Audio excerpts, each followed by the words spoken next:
Patungo sa mga manggagawa ng bangkay.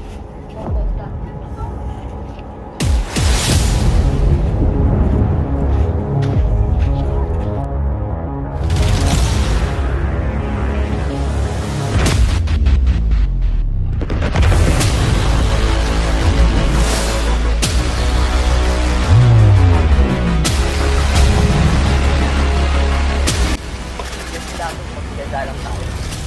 Saan talentado? Basta ang paggagawa ng ating talentadong bangkay. Pagkato, sa bawat ampas ng martilyo, nauhubog ang ating pangkabilang patunay at ating husay at dedikasyon. Isang tunay dati, ang ating bangkay ay kayang dali ng ating mga tauhan patungo sa karagatan, papunta sa ibang isla at kultura. Ang inyong kakayahan ay utang na loob ng mga mamamayan dito sa ating layon. Kung hindi dahil sa inyong kakayahan, hindi mabibigay solusyon ang pakipagkalakalan sa ibang bayan.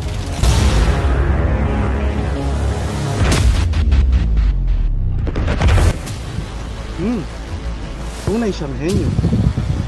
Ang balanghay na ito ay magsisilbing transportasyon para sa mga tauhan ng mga nayo at kayo sa mga mamamayan. Malaking tulong, malaking tulong.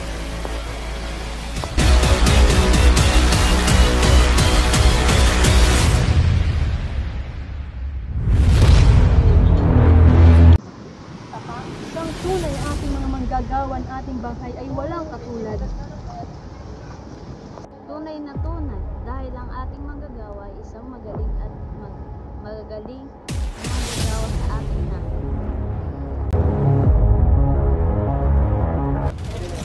Ginoo, bakit natin ginagamit ang particular na uri ng company sa ating mga bangka? Ito ang magpapatingkad sa ating bangka sa alon na magsisilbing simbolo ng magkakakilanlan ng ating mga nayo. Ang pagbuo nito ay magbibigay kahulugan ng karagatan upang tayo protektinan at panatilihin. Ngayong araw ay magkakaroon tayo ng selebrasyon hindi lang dahil sa ating bagong balangkay, ngayon din dahil sa ating mga masipag na manggagawa.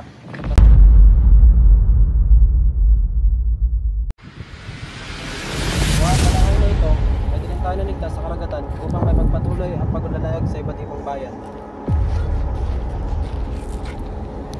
Paparating na ang Espanyol! Magsihanda kayo!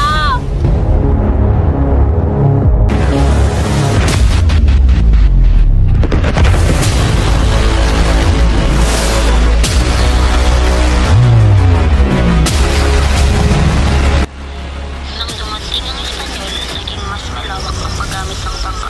Di na lang ito ginagamit upang magkaroon ng kalakalan. Sa halip, ginagamit rin ito tulad ng digmaan at transportasyon. Sa haba ng henerasyon mula sa sinauna, mas lalo pang naghihibayo ang mga manggagawa sa mas malawak na paggamit sa hinaharap.